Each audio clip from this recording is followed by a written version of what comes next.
There were a couple other ideas that are being bandied about, including the expansion of the Rockville City Council from 5 members, a mayor and 4 council members, and a mayor and 6 council members. We don't have time to discuss it right now, and whether to align what is generally an at-large race to separate districts, whether that, in a small jurisdiction like Rockville, whether that is beneficial or not. But let's go on to the bigger fish, and the bigger fish is up in Annapolis, where representation by Montgomery County political leaders have increased significantly in the administration of Governor Wes Moore. Last week, Delegate Eric Lutke was named Chief Legislative Officer. And now this week, Senator Susan Lee has been nominated to be Secretary of State. And we further expanding Montgomery County's, clout. Delegate Mark Corman has been tapped to serve as Majority Leader. Mike, the Montgomery County delegation has grown in obviously political clout. Is it going to be able to take advantage of this newfound position? I am certainly hopeful. One of the things we've not been able to do particularly well relative to the other jurisdictions in the state is to establish a set of priorities that we as a community need to kind of put forward and to kind of march in line to make sure we achieve those priorities. We tend to be our delegation tends to be very diffuse on the issues that they're focused on. And one of the things that I've noticed, especially as folks move up to higher positions, is they tend to take a broader view. And so they want to make sure that we're taking all positions into account, which is great.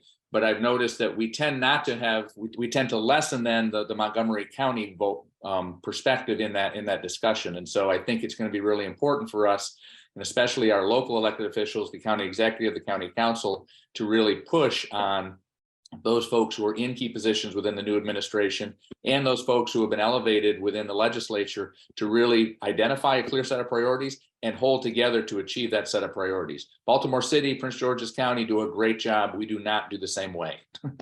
That's an interesting conclusion. So, Laurie, the vacancy created by the appointment of Senator Lee as Secretary of State creates once again the issue of how legislative vacancies are filled in Montgomery County and in the state of Maryland.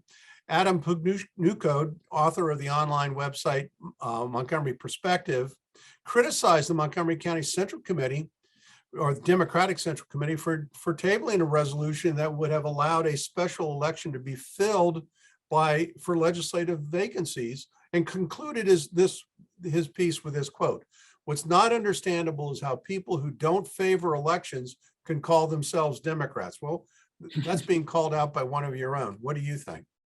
Yeah, I think that there is what Adam Pugnucco was saying. It is a longstanding practice of appointing themselves to office, and we need to, I think, have a better democratic process. I think Linda Foley was appointed to the District 15 race, and then she won her first time she had to run for office. She did win, so it gives them that edge after they're appointed to win their election.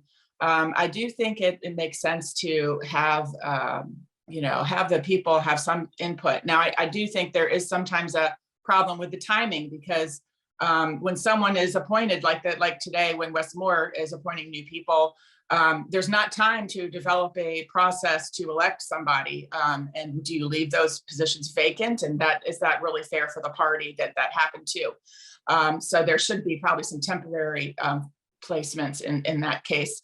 But I gotta tell you, I'm in District 16, and this affects me. I mean, I voted in the last election. I didn't vote for Senator Lee, but the fact is, I should be allowed to vote for who's going to be my state senator. Whether I'm going to lose or not, I should have the right to vote for the person in the General Assembly that's representing my district. I think it's wrong for the central committees to have these powers.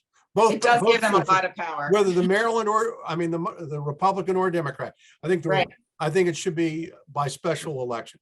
I've been surprised to see how quickly they can move elections forward in the Commonwealth of Virginia this past year. They've done 3 now in the last 6 weeks, and they've been very fast. And but they've been elections, and people have won and have gone on to represent the legislature. And I think that there's something there that we should be looking at.